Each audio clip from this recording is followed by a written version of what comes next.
The Separatist Alliance was one of the largest and fiercest threats to ever emerge within the Star Wars galaxy, with their droids being cheap to create and deadly to even Jedi Knights under the right conditions. Due to the many planets that the Clone Wars spanned and the various environments through which the Separatists needed to battle, dozens of droids were created for these different circumstances and situations. In this video, I'll go through every single type of Separatist droid ever made, so smash the like and subscribe buttons, and let's get right into it. So first off, we have the B1 Battle Droid. These are the standard battle droids we're all familiar with, used throughout the Clone Wars. They were very deadly in large numbers, but individually lacking, which is part of why they were so cheap and easy to mass produce. After that is the B2 Super Battle Droid. Although far more expensive than standard B1 units, these B2s were far more capable both in terms of firepower and processing power, making them smarter than their budget counterparts. Following that is the E522 Assassin Droid. Although these droids were scrapped in favor of the B2 Super Battle Droids, they had 360-degree vision, powerful weaponry, and incredibly thick armor, making them a terrifying opponent to face on the battlefield,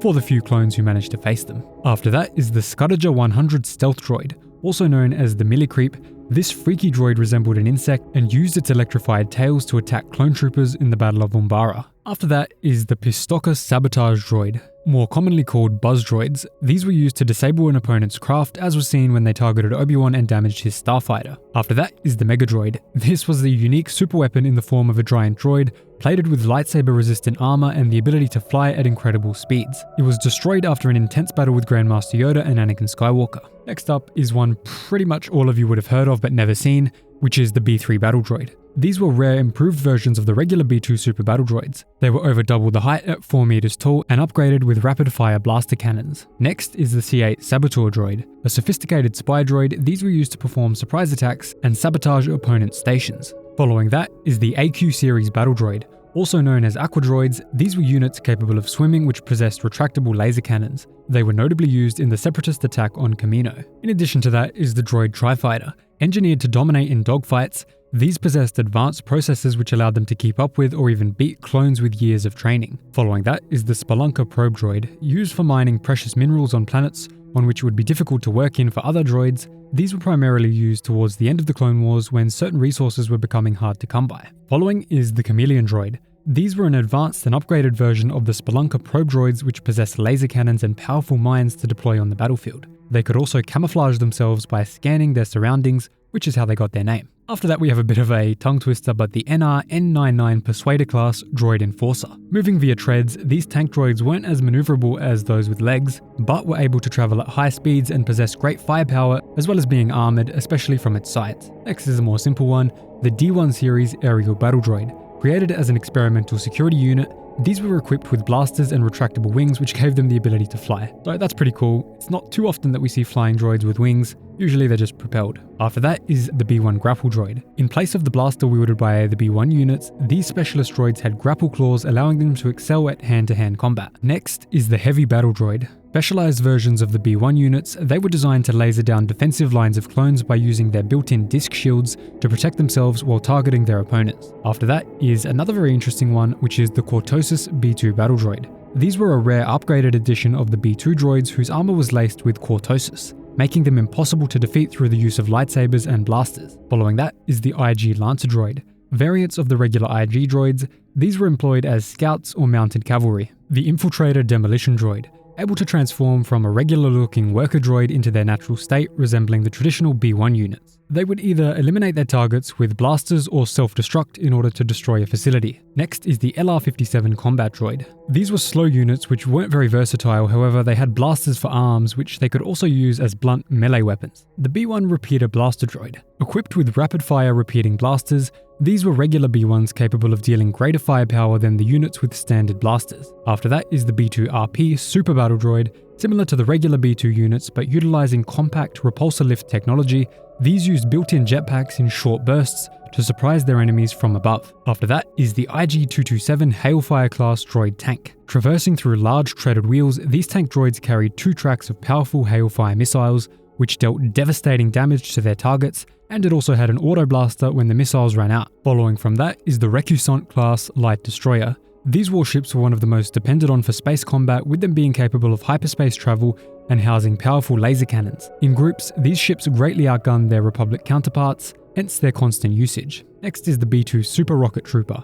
Upgraded versions of these B2RP super battle droids, these wielded quad-barreled laser cannons and used better jetpacks to fly around. Next up is the P-Series Droideka. This was the first series of Droideka produced, and it was used in the invasion of Naboo, but due to the price, it was scrapped in favour of later models. The OG-9 homing spider droid. These droids were tank-like walkers carrying rotating laser turrets for encounters against clone troopers and a long-range laser cannon for deflector shields. After that is number 28, the J1 proton cannon. This is an anti-aircraft cannon which fired proton bombs at their targets. These were developed during the war and were notably used in the Second Battle of Geonosis. Next is the B1 series, but rocket battle droid. Equipped with typical E5 blasters, standard issue rocket packs, and fusion cutters, their most recognized use was in the fallout of the Malevolence's testing, wherein they attempted to kill Jedi Master Plo Koon and his troops. Next up is the B2 grapple droid. Put simply, this is a B2 battle droid made for close range combat with a grapple. And there is also a very tragic story involving this type of droid, so if you want to see that in comic form, let me know in the comments down below and I'll be sure to cover it. Following that is the T-Series tactical droid. These droids were designed for strategic calculations, preferring to stay away from the front lines to ensure their safety and plot from afar. Despite believing in their superiority and relying on precise calculation, their lack of imagination in unexpected situations made them vulnerable, exploited by the Galactic Republic in the Clone Wars. After that is the unidentified droid model. Although we don't know much at all about these droids, they were encountered by a Mace Windu on a mission, and they may have been some form of scout droid. Next is the Vulture-class droid Starfighter. Although a relatively simple class of droid, Starfighter, the Vulture droids were capable of excellent maneuverability, and thanks to their low price, it was easy to outnumber and swarm opponents, leading to swift victory. Next is the Octopara Tri-Droid. The Tri-Droids were giant three-legged walkers which had laser cannons, launch missiles, and in some variants, biological plagues carried in their headpieces, which would devastate the bodies of enemies even after their deaths. After that is the W-Series Droideka. This is an updated model from the original P-Series. These Droidekas were the most common at the beginning of the Clone Wars, with more powerful blasters which consumed more energy, meaning they were restricted in using their shield, but were powerful enough that this wasn't too severely limiting. After that is the very cool BX Series Droid Commando, a deeply sophisticated droid many steps up from the standard units. The Commando droids were capable of forming complex plans to deceive enemies, could keep fighting even after taking great damage, were excellent shots with their blasters, and could even put a Jedi Knight on the defensive with their vibro swords, as they were very competent in melee combat. The DS-D1 Dwarf Spider Droid. These droids were equipped with powerful front-facing laser cannons which were able to not only pelt enemies from range, but also rapid-fire any nearby targets. The design of their legs allowed them to position themselves on any terrain, even purely vertical surfaces, allowing them to defend or attack in any direction. The Grenadier Droid. Not as much is known about these droids, but they were effective close-range units deployed by the Separatists. After that is the Harvester. This is a rare but vital walker employed to harvest valuable resources for immense energy, which the Separatists were planning on using on some kind of devastating weapon that we've never found out about in canon. However, these were all defeated by Mace Windu and his team of Jedi during a mission, so I guess we'll never know. After that is the 40th droid, the B2HA Super Battle Droid, fitted with much more powerful weaponry like an arm-mounted rocket launcher capable of firing homing missiles. These were often leading groups of B1 droids to make up for the lack of power and competence that the droids possessed. Number 41 is a cool little one, the Firefighter Battle Droid. Specifically programmed to fight fires and with heat shielding to keep them safe doing so, these droids were used to manage and damage fallout from battles taking place in facilities, ships, or bases. After that is the Commando Droid Captain. These were just like the regular Commando droids but had specialist programming to manage squads of Commando droids, which was absent from the traditional models. Next is the Droideka Sharpshooter, also known as the Sniper Droid. This unit was a variant of the Droideka specifically designed to be programmed to excel at long-range combat and sniping. Instead of using deflector shields for protection, they relied on their armored shell to keep blaster fire at bay. Next is an unidentified Vulture Droid variant. This unnamed type of Vulture Droid was used to spy on and attempt to assassinate Padme Amidala during her flight training with Ahsoka Tano, but was quickly destroyed by the very woman it sought to eliminate. Number 45, the Sereno Flying Droid. These were a type of droid stored in Count Dooku's castle on Sereno and were used by Moralo Aval in his fight against the undercover Obi-Wan Kenobi. Next is the ST Series Super Tactical Droid. These were an upgraded model of tactical droid designed to make up for the lack of flexibility in the strategies of the traditional model. Due to their greater processing power and unique programming, they were able to accurately predict responses taken to their actions by ordinary life forms. The 631 model B1 Battle Droid. Cheaper to produce and far inferior to the standard B1 models, these droids were extremely clumsy and intellectually limited, we'll just say.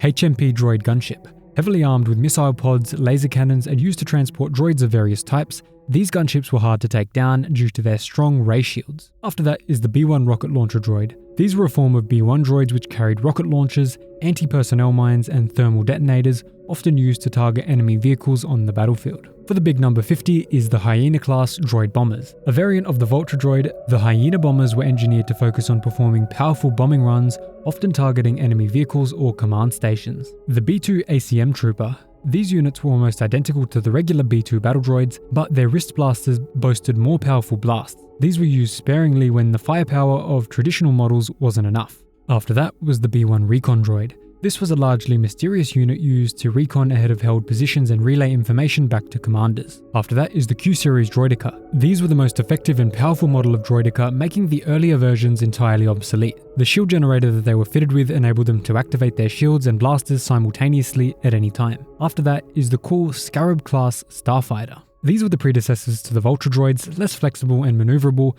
but making up for it in the powerful weapons and shields that they possessed. As the battles around the galaxy called for more sophisticated flight with nimble fighters, these were rendered outdated and too slow, just like a real Scarab. After that is the B-1 supervisor droid. These were interesting units, designed to watch over regular B-1 droids and ensure that they didn't fall apart from their lack of intellect. Despite this clear goal, it actually ended up confusing them more than helping, leading to it being quickly phased out in favor of the tactical droid series, which we spoke about earlier. After that is the IG-86 Sentinel droid, a model of assassin droid designed to act as a security detail. They were also used by gangsters for automated and cheap protection. After that is the pilot battle droid. These were multi-use droids whose main purpose was piloting various craft, but were also programmed to serve as gunners or regular soldiers if armed with the needed weaponry. Next is the IG-100 Magna Guard. Everyone should know these, but these were specifically programmed to perform bodyguard-like duties and were incredibly strong and intelligent droids who wielded electro-staves, their skill at which made them difficult for even some Jedi Masters to defeat. They were often used by Count Dooku and his apprentice General Grievous at various points during the Clone Wars. After that is the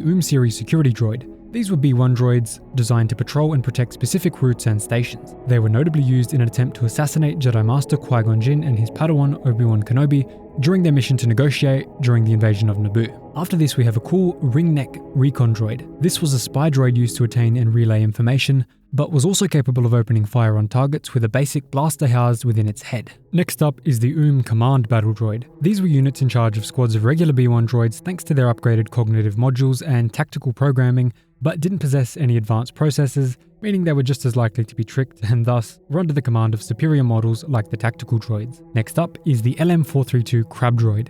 This was an advanced model of walker with strong armor and laser cannons able to come to a rest at just about any angle thanks to their mechanical legs. Although they were formidable opponents, they were susceptible to attack at their blind spots and were able to be overcome with coordination. Next is the SDK-4 Assassin Droid. A form of assassin droid, these moved almost entirely silently and were designed to assassinate political targets more than anything else. When put into a place of distress, they would release 30 mini variants of themselves to finish the job. After that is the very similar SDK-4A Mini Assassin Droid. These tiny droids released by their larger counterpart, which we just mentioned, coming in at only 14 centimeters wide, were incredibly fast and nimble, allowing them to avoid blaster fire. If they were able to climb onto their target or find their way within a trooper's armor, they were able to deal precise, killing blows with their sharp legs. Next up is the AAT Driver Battle Droid. These were variants of B-1 battle droids with tactical camouflage which gave them a way to blend into jungle environments, and they were given specialist programming in driving AAT tanks. Next up for number 65 and finally is the Manta Droid Submarine.